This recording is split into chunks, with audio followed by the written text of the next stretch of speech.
Right, I've got another video coming up. I just wanted to do a little introduction into some of the equipment that we were using, or I was using in the video, just because it's a bit hard to tell when you're just, the GoPro shots. And it's kind of like the first time I've properly used the downwinding boards for winging. And yeah, learning quite a lot in the process, and thought it might be good to sort of explain that before you sort of watch the video. This is probably the second time I've used the new Downwinder from Duotone SLS. The first time I used it was in very flat water in Tarifa.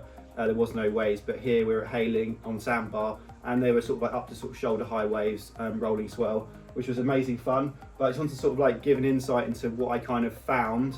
I think personally the length and the width is actually quite sensitive when you're riding on swell.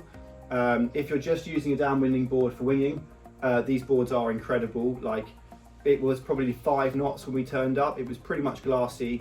There was a couple of gusts that came through. It was just starting to white cap, but at a point when we were up on the foil, it was definitely like less than 5 knots. And the only way to get going was on this board with the really big high aspect foil.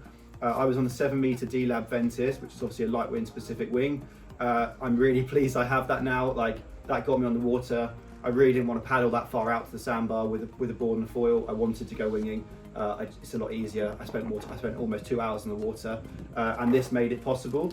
So I've got the 7.2 here, which is 115 litres, which is 21 inches wide and 7.2 feet in length. With the really big foils, the width of the board does make the really wide foils, so this is 1.3 metres wide, this span, does make it quite hard to control when you're on a wave.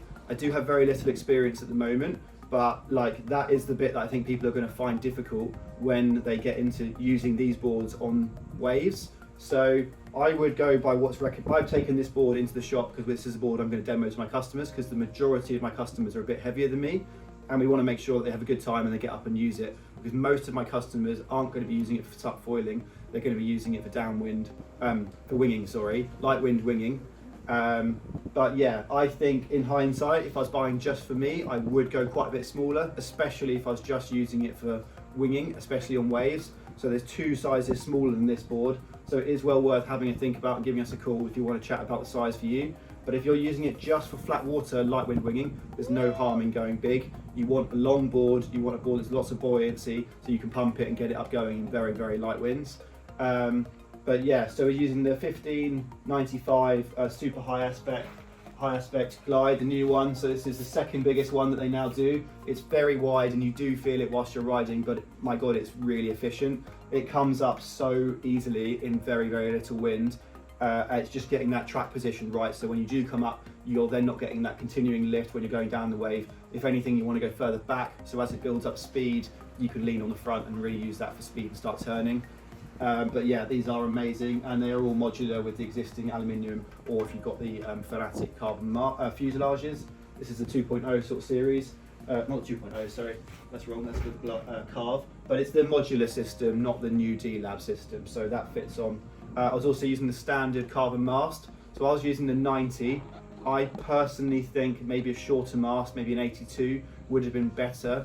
The longer your mast is, the more flexible it's going to give it, but also the higher you've got to ride to keep it in the pocket. When you're on a big board with a big foil and in light winds on a wave, you don't actually want to be that far away from the wave, and you want to be in that pocket, the top section of the waves. That's where all the power is. So if you're on a shorter mast, even like a 75, you could get into that pocket easier and more controlled.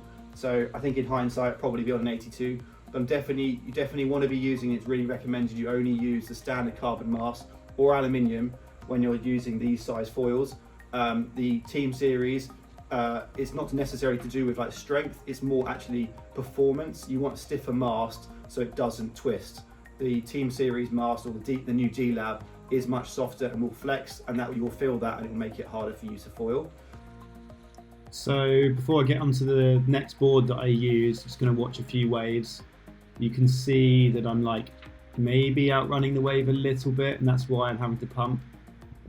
It's just Nik going across. The wind definitely picked up in the afternoon, and that's why I did have the chance to change to the other board. But earlier in the morning there was a lot less wind than this. This is probably like 10, 11 knots by this point, which was really nice. Turning around on these boards is not easy. I was riding out in switch, to then go back onto my heel side. And I found that a lot easier than having to do feet maneuvers. They're just very narrow, so they're just a little bit like sensitive. You can see there was like really nice, like unbroken lines, but if you weren't in the right place, there wasn't quite enough power. But yeah, I started to get the hang of sort of moving around the swell. See, I'm riding a lot higher here, generating a lot more speed. Giving a little whoop, loving it. But yeah, I'm running straight. I need to carve and stay in the pocket, and that's why I end up grabbing the wing again. There's Nik in the distance, riding the swell, and he's right inside the pocket. And then yeah, decided to come in, been out for an hour. The wind was, you can see it's light again now, but wanted to sort of go out on a different board and try some other bits.